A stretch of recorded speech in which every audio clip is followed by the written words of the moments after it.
एमडीएच हमारी खास पेशकश बात आज बंगाल की। पश्चिम बंगाल में तुष्टीकरण वोट बैंक की राजनीति के दम पर सालों से फल फूल रहे अवैध बांग्लादेशी घुसपैठियों के साम्राज्य पर शुवेंदु सरकार ने बुलडोजर चला दिया है।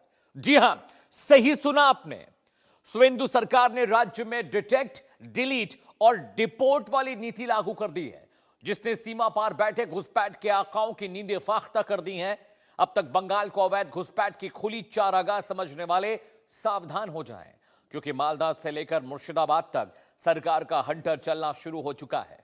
घुसपैठियों को न सिर्फ ढूंढा जा रहा है, बल्कि उनके अवैध दस्तावेजों को डिलीट कर उन्हें डिपोर्ट करने की कोशिश भी मुकम्मल तरीके से हो रही है। राज्य के कई जिलों में होल्डिंग सेंटर बना दिए गए हैं, जो घुसपैठियों के लिए आखिरी पड़ाव साबित हो रहे हैं। शुवेंदु सरकार का वो एक्शन जिसने साबित कर दिया है कि बंगाल की अस्मिता, संस्कृति और देश की सुरक्षा के साथ कोई समझौता नहीं होगा। बॉर्डर पोर्ट से डेमोग्राफी बदलने की जो साजिश दशकों से चली आ रही थी दर्शकों, उस पर पहला और सबसे बड़ा सर्जिकल प्रहार हुआ है। बीजेपी से राष्ट्रीय सुरक्षा का मुद्दा बता रही है, तो वहीं टीएमसी से राजनीतिक ध्रुवीकरण की रणनीति कह रही है। इस मुद्दे पर खास चर्चा होगी, लेकिन उससे पहले कुछ जरूरी जानकारी आपको ग्राफिक के जरिए दे देते हैं दर्शकों। अगले आधे घंटे लगातार मैं आपको बताने जा रहा हूं किस तरह से पश्चिम बंगाल में अब बुलडोजर एक्शन हो रहा है। वो घुसपैठिए जो 15 साल से आराम फरमा रहे थे, अब वो एक्शन की वजह से डरे हुए। इस बीच बड़ी खबर का रुख करते हैं। पश्चिम बंगाल के हुगली में जमकर बुलडोजर एक्शन हुआ। इस वक्त की बड़ी खबर आपको बता दें, हुगली जिले में जमकर बुलडोजर गरजा है। टीएमसी से जुड़े लोगों की इमारतों पर बुलडोजर कार्रवाई हुई है। सरकारी जमीन पर अवैध रूप से इन लोगों ने कंस्ट्रक्शन कर रखा था, निर्माण कर रखा था, और ये बुलडोजर एक्शन देखिए किस तरीके से हर अवैध कंस्ट्रक्शन को बीजेपी सरकार का बुलडोजर धराशाही कर रहा है। जरा बिग वॉल पर आपको दिखाते हैं तस्वीर, जरा देखिए कि किस तरीके से टीएमसी के शासन काल में जो आराम तलबी लग गई थी लोगों के हाथ, अब वो आराम तलबी जा रही है। सरकारी जमीनों पर जो बुलडोजर एक्शन आप देख रहे हैं, ये वही लोग हैं टीएमसी के जो सरकारी जमीनों पर ममता बनर्जी की शह पर कंस्ट्रक्शन कराकर अवैध तरीके से जीवन का आनंद ले रहे थे। कोई कार्रवाई नहीं होती, लेकिन जैसे ही बीजेपी की सरकार आई, लीगल एक्शन शुरू हुआ कि भाई सरकारी जमीन को आपको खाली करनी पड़ेगी, सरकारी जमीन पर आप कब्जा कैसे कर सकते हैं। ये देखिए किस तरह से टीएमसी के गूंज जो गुंडे थे उनके ऊपर अब बुलडोजर की कार्रवाई हो रही है। ये वही कंस्ट्रक्शन है जो सरकारी जमीन पर बना हुआ था और ममता बनर्जी आंख मूंद कर सो रही थी, सब आनंदम था। चलिए अगली बड़ी खबर का रुख करते हैं। बंगाल की आसनसोल से बड़ी खबर है, वहां पर भी बुलडोजर एक्शन हुआ है। न्यू टाउन इलाका है जहां पर टीएमसी के दफ्तर को तोड़ा गया है। नगर निगम के अधिकारियों ने बुलडोजर से यह कार्रवाई की है। नगर निगम की जमीन पर अवैध रूप से टीएमसी का दफ्तर बना था। देखिए दर्शकों, सरकार जब हो, जब सैया भय कोतवाल तो डर काहेगा। जब टीएमसी ही सत्ता में थी तो टीएमसी के जो लोग हैं सरकारी जमीन पर क्यों नहीं बनाएंगे ऑफिस। और अब देखिए सरकारी जमीन पर टीएमसी का जो दफ्तर बना हुआ था, अब उसको तोड़ा जा रहा है, उसको हटाया जा रहा है। ये देखिए ये टीएमसी का दफ्तर है, काउंसिल ऑफ टीएमसी लिखा हुआ है, वार्ड नंबर 75। ये देखिए ये टीएमसी का दफ्तर था, सरकारी जमीन पर था, अब इस पर बुलडोजर कार्रवाई हो रही है। दर्शकों देखिए कि ममता बनर्जी की सरकार में क्या अंधेरगर्दी मची हुई थी कि सरकारी जमीनों पर, सरकारी जो जमीनें थी वहां पर दफ्तर बनाकर टीएमसी काम कर रही थी। और अब देखिए वहां पर जब कार्रवाई हुई है, वहां जब एक्शन हुआ है, तो हाहाकार मच गया है टीएमसी के कार्यकर्ताओं में, टीएमसी में, क्योंकि उनको लग रहा है कि इतने सालों से जो आनंद की प्रक्रिया चल रही थी वो आनंद अब उनसे छिन गया, क्योंकि सरकारी जमीन पर दफ्तर बनाकर आराम से काम चल रहा था। लेकिन सरकार बदली है तो कायदा और कानून भी बदलेगा। चलिए अब ग्राफिक्स पर आते हैं। दो तस्वीरें आपको पहले मैं दिखा देता हूं, मेरे प्रोड्यूसर सौरभ कह रहे हैं, दो तस्वीरें आपकी टीवी स्क्रीन पर है। हुगली में बुलडोजर एक्शन हुआ है और आसनसोल में भी बुलडोजर कार्रवाई की तस्वीरें हम आपको दिखा रहे हैं। दर्शकों पिछले 15 साल में जो टीएमसी के कार्यकर्ताओं ने अपनी मनमानी की थी, टीएमसी का दफ्तर सरकारी जमीन पर बन गया था। हम टैक्स पेयर के पैसे पर वहां पर पाड़ा क्लब चलते थे, 500,000 करोड़ रुपए सालाना ममता बनर्जी बांट दिया करती थी। हम टैक्स पेयर्स का पैसा, और वहां पर शराब पी जाती थी, कैरम खेला जाता था, और बड़ी बड़ी वहां टीवियां लगी थी जहां पर फुटबॉल मैच का आनंद लेते थे टीएमसी के विधायक, कार्यकर्ता और नेता। चलिए अब आपको पूरा मामला समझा देते हैं कैसे वहां पर डिटेंशन सेंटर बनने के बाद भगदड़ मच गई है घुसपैठियों में, सख्ती के बाद वहां क्या कुछ हो रहा है। होल्डिंग सेंटर क्या है पहले यह समझिए दर्शकों, जिसकी वजह से अब खौफ में है तमाम घुसपैठिए। डिटेंशन सेंटर की तरह ये होल्डिंग सेंटर काम करते हैं। यहां पर घुसपैठियों को पकड़कर, जी हां, अवैध रूप से प्रवेश करने वाले लोगों को यहां पर पकड़कर रखा जाता है, उनको डिटेन कर यहां पर रखा जाता है, उनके कागज पत्तर चेक होते हैं। सजा पूरी कर चुके विदेशी कैदियों को भी देश वापसी तक यहां पर रखा जाता है कि भाई आप यहां पर रहिए, कागज पत्तर चेक कराइए और जहां से आए हैं आप भी अपने घर वापसी करिए। होल्डिंग सेंटर में किसी भी व्यक्ति को 30 दिनों तक रखने का प्रावधान है। 30 दिनों के बाद आपको उसे डिपोर्ट करना ही होता है। दस्तावेजों और नागरिकता का सत्यापन किया जाता है कि भाई आप किस राज्य के हैं, किस प्रभाग के हैं, किस देश के हैं, किस मुल्क के हैं, किस तरीके से आए हैं, कागज पत्तर दिखाइए, नहीं तो टाटा बाय बाय। पूरी प्रक्रिया इमिग्रेशन एंड फॉरेन्स एक्ट 2025 के तहत होती है। पुलिस अधिकारियों को बिना वारंट गिरफ्तारी का अधिकार होता है। भाई कोई घुसपैठिया देश में घुस आएगा तो जज साहब से वारंट थोड़ी इशू कराएगा कोई, तब तो कार्रवाई होनी चाहिए ना।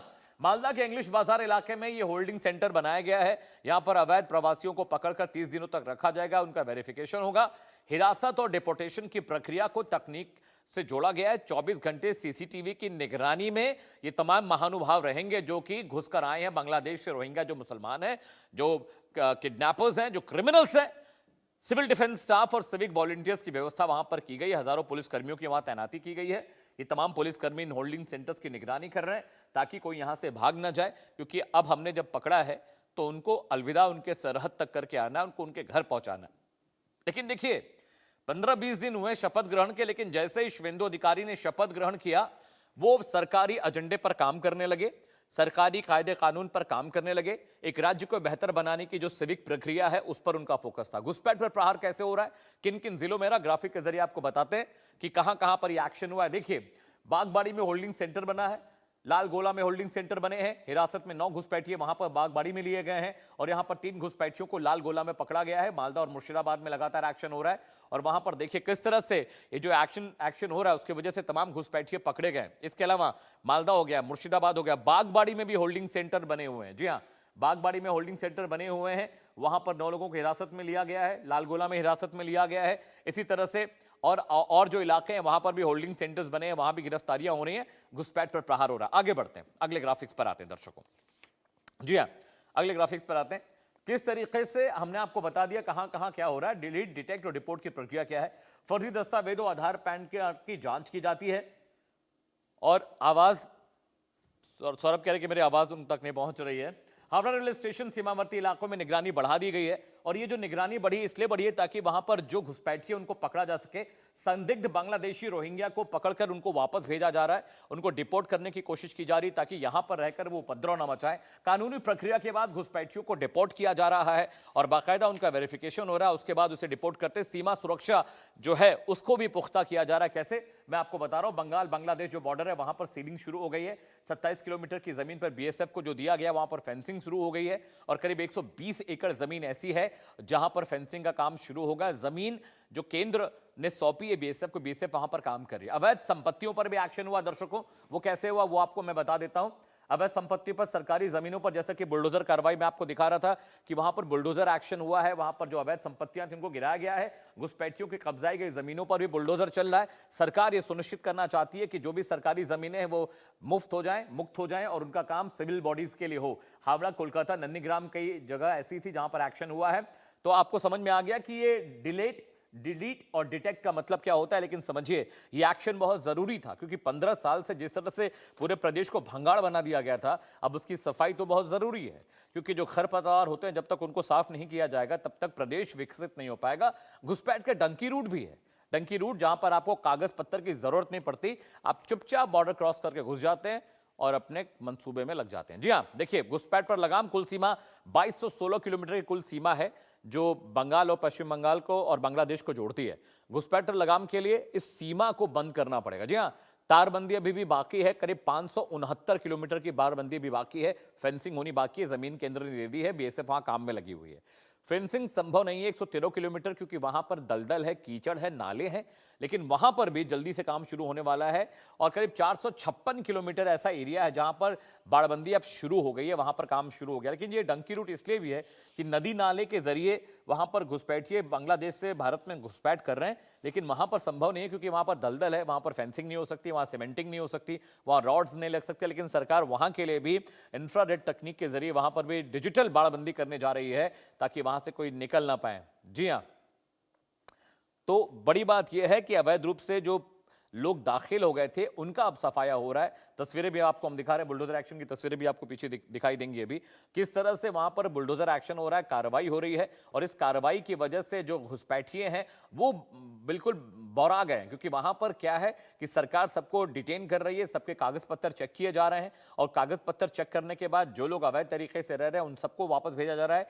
1 महीने तक जो होल्डिंग सेंटर है वहां पर रखा जाएगा और वहां पर उनके कागज पत्तर चेक किए जाएंगे। जो अवैध लोग हैं उनको वापस भेजा जाएगा। मैं आपको बता दूं, बांग्लादेश से बड़े पैमाने पर कच्चे नोट का कारोबार होता है, नकली नोट का कारोबार होता है, ड्रग्स का कारोबार होता है, प्रोस्टिट्यूशन और चाइल्ड लेबर का कारोबार होता है। और इसीलिए बांग्लादेश से बड़े पैमाने पर लोग यहां पर आना चाहते हैं और यहां पर आकर वो यहां पर जो केओस है वो क्रिएट करना चाहते हैं। कुशल पांडे जी मेरे साथ जुड़ रहे हैं, बीजेपी के प्रवक्ता हैं, बीजेपी के स्पोक्स पर्सन है, वो उनका पक्ष में सुनूंगा। इसके अलावा राजेश भार्गव साहब आईजी हैं, बीएसएफ के पूर्व आईजी हैं, वो भी हमारे साथ जुड़ रहे हैं, उनसे भी हम चर्चा करेंगे। इसके अलावा जावेद अहमद मेरे साथ होंगे, मुस्लिम स्कॉलर होंगे। सबसे पहले कुशल पांडे मैं आपके पास आ रहा हूं, ये जो कार्रवाई शुरू हुई है, अभी 15-20 दिन हुए हैं सरकार को शपथ ग्रहण किए हुए, लेकिन जो केओस, जो भगदड़ मची हुई है घुसपैठियों में, इससे ये लगता है कि 15 साल तक जो आराम हो रहा था, जो आनंद चल रहा था, वो आनंद अब खत्म हो गया है। देखिए 17 सालों से लगातार जो तृणमूल कांग्रेस की तानाशाही चल रही थी पश्चिम बंगाल में, जो सरकार सिर्फ और सिर्फ इनलीगल कामों पर रुकी हुई थी, बची हुई थी। इनलीगल काम नहीं तो तृणमूल कांग्रेस के कार्यकर्ता नहीं, तोलाबाज नहीं तो तृणमूल कांग्रेस के नेता कार्यकर्ता नहीं, पैसा अगर आप नहीं उठा पा रहे तो आप तृणमूल कांग्रेस के नेता नहीं। तो इस पर जो बुलडोजर चल रहा है, तो तकलीफ तृणमूल कांग्रेस के कार्यकर्ताओं को हो रहा है, तृणमूल कांग्रेस के नेताओं को हो रहा है, उन गुंडों को हो रहा है जो गुंडे कल तक रिवॉल्वर चलाते थे।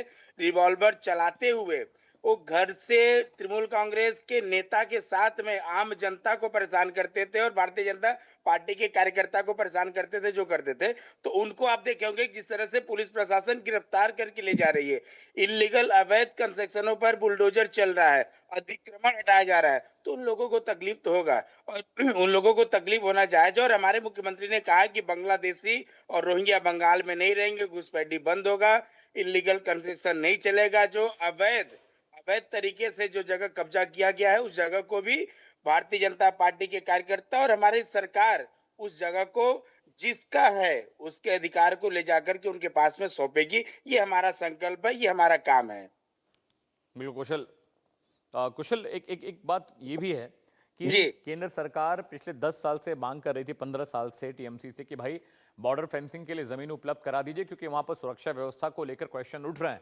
लेकिन मूक बनकर टीएमसी बैठी रही, जिसकी वजह से लाखों की तादाद में अवैध घुसपैठिए पश्चिम बंगाल में दाखिल हुए। बांग्लादेश से रोहिंग्या मुसलमान, तमाम ड्रग पैडलर्स, तमाम क्रिमिनल्स और नकली नोट का कारोबार करने वाले लोग पहुंचे, जिसकी वजह से प्रदेश को बहुत नुकसान हुआ है। जी जी, देखिए मैं उसी पे बताऊंगा कि जिस तरह से अच्छा एसआईआर जो हुआ था, एसआईआर को लेकर के मुख्यमंत्री को तकलीफ क्यों था? इसीलिए तो तकलीफ था ना, क्योंकि उनके लोगों का नाम काट दिया गया था, जो रोहिंग्या थे, जो बांग्लादेशी थे, जिसके पर वो चुनाव जीतते हुए आ रही थी, चुनाव जीत पा रही थी, उनके नामों को काट दिया गया। और सॉरी, आपने पहले एक क्वेश्चन किया था छोटा सा, प्लीज थोड़ा सा एक बार रिपीट कीजिए। जी, मेरे साथ राजेश भार्गव जी हैं, फॉर्मर आईजी हैं बीएसएफ के। जय हिंद सर, बहुत बहुत स्वागत है, बहुत शुक्रिया भार्गव सर, आपने हमारे लिए वक्त निकाला। सर, पश्चिम बंगाल में ये बहुत मुश्किल है क्योंकि बहुत सारी बॉर्डर फेंसिंग है वहां पर, क्योंकि वहां पर नाले हैं, कीचड़ हैं, नदियां हैं और मिट्टी बहुत दलदली है, तो वहां पर फेंसिंग नहीं हो सकती। लेकिन सर, पिछले 15 साल से केंद्र सरकार लगातार जमीनों की मांग कर रही थी, टीएमसी जमीन उपलब्ध करा नहीं रही थी। ये कितना इंपॉर्टेंट और कितना क्रूशियल है सर फेंसिंग करना, जरा समझाइए दर्शकों को। देखिए, अभी बॉर्डर का एरिया दो तरह का है। एक तो वो जगह जहां पर की फेंसिंग पॉसिबल है और कुछ जगह ऐसी है जहां पर की फेंसिंग पॉसिबल नहीं है। और उसकी वजह यह है कि या तो वहां पे मार्शी लैंड है या पहाड़ी की बहुत स्टीप क्लाइम है जिसके ऊपर फेंसिंग नहीं हो सकती, या देखिए बॉर्डर के ऊपर कई नदी चलती हैं जिसका हम centre of the main stream में बॉर्डर मानते हैं, तो वहां भी फेंसिंग पॉसिबल नहीं है। तो हम अपनी जगह और दूसरे साइड में, हेलो आई सर थिंक, सुन पा रहा हूं आपको सर, बताएं बताएं सर। वहां भी फेंसिंग नहीं हो सकती, तो उस जगह पर हमको दूसरे अल्टरनेटिव अरेंजमेंट करने पड़ते हैं। और वो अरेंजमेंट इस तरह से है जैसे नदी के बीच में है, तो नदी के बीच में हम लोग फ्लोटिंग बीओपी रखते हैं, यानी एक बड़ी फ्लोटिंग बीओपी होती है, उसमें छोटी छोटी नावें होती हैं जिससे कि पेट्रोलिंग के लिए जवान हमारे बाहर निकल के जाते हैं और नदी के बीच में पेट्रोलिंग करते हैं। जहाँ पहाड़ी इलाका है, जंगल का इलाका है, मार्शी इलाका है, वहां उस इलाके से अपनी साइड में जो भी सबसे नजदीक जगह होती है वहां पर वो अपनी चौकी बनाते हैं और वहां से पेट्रोलिंग करते हैं। लेकिन ये सारी जगह ऐसी है जहां पर से इनको घुसपैठ करना बहुत आसान होता है। जहां पर फेंसिंग है वहां तो उनके सामने एक ऑब्स्टेकल है जिसको उन्होंने क्रॉस करना है, चाहे वो काट के करें या ऊपर से जाके करें, और वहां पर पकड़े जाने के, रोके जाने के चांसेस बहुत अच्छे होते हैं, बहुत ज्यादा होते हैं। इसलिए आमतौर पर ये जो बांग्लादेशी आते थे उस जगह से आते, जहां पर फेंसिंग नहीं थी तो वहां तो नहीं थी, तो वहां पर कभी भी रात के समय किसी भी बहाने से घुस आते थे। लेकिन अभी जब सब जगह फेंसिंग हो जाएगी उन इलाकों को छोड़ करके जिनको कि हम नॉन फीजिबल एरिया कहते हैं फेंसिंग के हिसाब से, वहां से घुसपैठ होने के चांस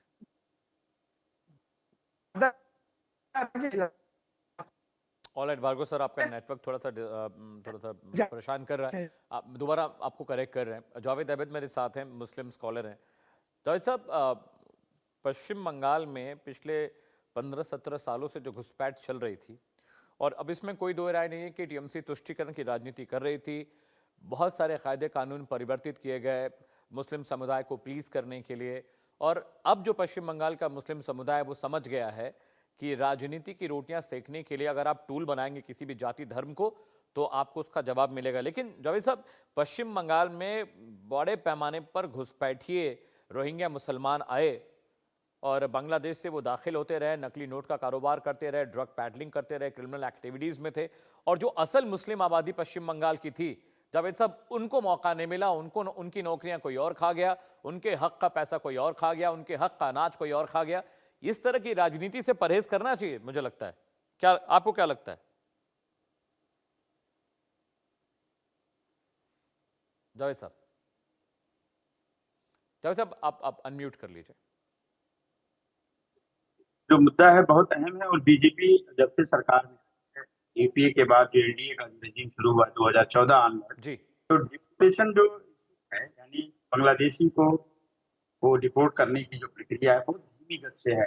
अभी चुनाव में भी हमने देखा आसाम और वेस्ट बंगाल के या पूरे देश में जो बात हो रहा था कि रोहिंग्या या बांग्लादेशियों को डिपोर्ट करने के लिए जो स्टेट गवर्नमेंट और भारत सरकार की जो प्रयास है, तो आंकड़ों में आप देखेंगे तो 2014 से लेके और अब तक जो है आंकड़े सामने आते हैं जो मिनिस्ट्री ऑफ एक्सटर्नल अफेयर्स के हैं, और बीएसएफ की जो भूमिका भी उसमें दिखती है, जो पुशबैक मैकेनिज्म है।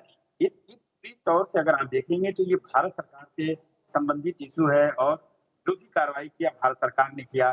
चलिए, सरकार बांग्लादेश में जो भी रही हो, लेकिन वेस्ट बंगाल में सरकार अगर टीएमसी की थी, लेकिन देश में सरकार एनडीए की है। ये अगर किसी तरह की अगर एनालिसिस करते हैं तो शक और शुबह की जो जो सुई है, या आप कह सकते हैं इशारा, ये जाता है एनडीए को ही। तो एनालिटिकल पॉइंट ऑफ व्यू ये बताता है कि सरकार की बहुत धीमी गति से बांग्लादेशी को डिपोर्ट करना। आप सुन के हैरत होगा कि हमारे मुख्यमंत्री, जो असम के मुख्यमंत्री, जो बात में बहुत चर्चित है, वो कह रहे थे कि पुश बैक पॉलिसी होती है, यानी लोगों को पकड़ा और बॉर्डर पे छोड़ दिया, और इनकी शनाख्त भी नहीं हो पाती कि whether these people belongs to Indian citizen और डाउटफुल सिटीजन, और बांग्लादेश से फिर वो वापस कर दिए जाते हैं। तो ये तो बांग्लादेशी हैं, आसामी हैं, की जुबान एक तरह की है, जो सेवन सिस्टर हिल्स है कमोबेश इनकी भाषा एक तरह की होती है। तो जो स्टेट गवर्नमेंट के कमिटमेंट है, मुझे लगता है कि इनके पास बहुत बड़ी चुनौती है। अगर ये 20 साल से कोई काम नहीं हुआ है तो जो वादे हैं उन पे ज्यादा फोकस करना चाहिए, और ये एक नेशनल इशू है, और इस पे गंभीरता से स्टेट गवर्नमेंट को अपना एक्शन लेना चाहिए। लेकिन अगर ये कहना कि ये मामला टीएमसी की वजह से नहीं हो रहा था, तो ये थोड़ा सा सही नहीं है। इसे पॉलिटिकली करेक्ट करना चाहिए। ये मामला भारत सरकार से आप बैठे हुए 12 साल हो गया, और आंकड़े देखिए 2025 में 2300 लोगों का हुआ है लगभग, 2019-2022 में 14,000 लोगों का हुआ है, 2014-2016 में लगभग 1750 लोगों को डिपोर्ट किया गया है। तो ये पूरी तरह से यूपीए सरकार में इसकी संख्या तादाद ज्यादा। तो मेरा मेरा ये मानना है कि मुस्लिम तुष्टीकरण या जो भी आप शब्द या नैरेटिव कहते हैं, इसमें सरकार की उदासीन रवैया है, और इसका क्लियर मैसेज न होने से ये बात नहीं होती है। तो इनकी बात नैरेटिव जो है वो अगेंस्ट एक कम्युनिटी है, उस कम्युनिटी में अब इनको मौका मिला है, ये सब कुछ करें जो इनको करना है, और इनका करने का जो इनका मकसद है, जो मैंडेट मिला है, ये इंश्योर करें लोगों की स्वास्थ्य, लोगों की शिक्षा, लोगों की सिक्योरिटी। अब जो चुनौती है वो बहुत करीब है, सामने है, तो मुझे लगता है कि ये सरकार को उस पर गंभीर होना चाहिए। Alright Javed ji, please stay with me. Kushal, Javed ji की बातों को आपने सुन लिया, कुछ कहना चाहेंगे इस? देखिए, कहना यही है कि जो 17-15 सालों से लगातार हमारे देश के गृह मंत्री 5 सालों में लगातार मुख्यमंत्री को 7 बार लेटर लिखे थे कि हमें बॉर्डर सुरक्षा के लिए जमीन चाहिए। मुख्यमंत्री ने नहीं दिया था, पूर्व मुख्यमंत्री ने। लेकिन हमारे शुभेंदु अधिकारी जी शपथ लेने के 24 घंटे के बाद ही वहां पर जमीन दे दिया गया है बॉर्डर सुरक्षा के लिए। तो जिस स्पीड से हमारे मुख्यमंत्री, बंगाल के नए मुख्यमंत्री काम कर रहे हैं, बंगाल, विकसित बंगाल बहुत जल्द होकर के उभरेगा, और घुसपैठिया बाहर जाएंगे।